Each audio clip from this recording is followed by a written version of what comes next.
Hello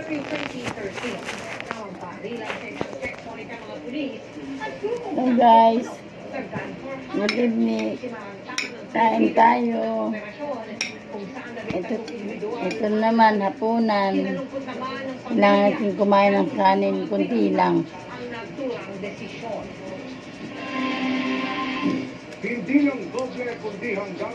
Sarap ulam ko sa tanghon, tsaka yung kanina gulay na langka.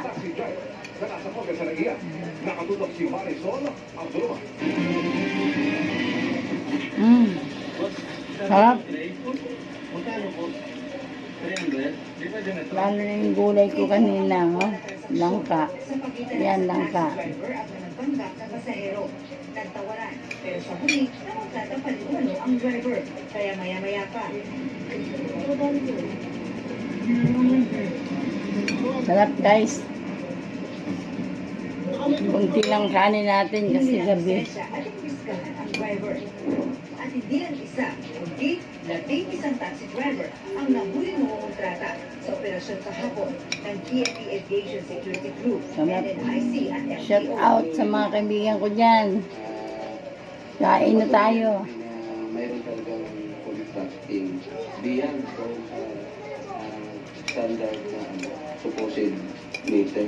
Nangangaling mabawi ang kanilang temporary operators permit mula sa LTO. Once they will still do the same violation, so subject for revocation of license and franchise. Sa investigasyon ng AXIC Group, hindi lang doble ang sinisingil ng mga nangungontratang taxi driver sa mga pasahero. Minsan, umaabot para ito sa mahigit 10 times. Shout out sa mga anak ko. Katulad ng nag-viral video na Terminal 3 to Terminal 1 lang po, 1,200. Kumusta na kayo? Sinisingil po ng Kain na tayo. na kung tutusin, magkano na yung papatad doon sa dito? Less than 100. Iniimbestigahan din ang mga posibleng kasabwat ng mga taxi driver sa mga paliparan. If found, talagang Sarap talaga ng langka. tutubahan, Langkang gulay. we will file the necessary administrative. Tapos sa tanghon. Yan.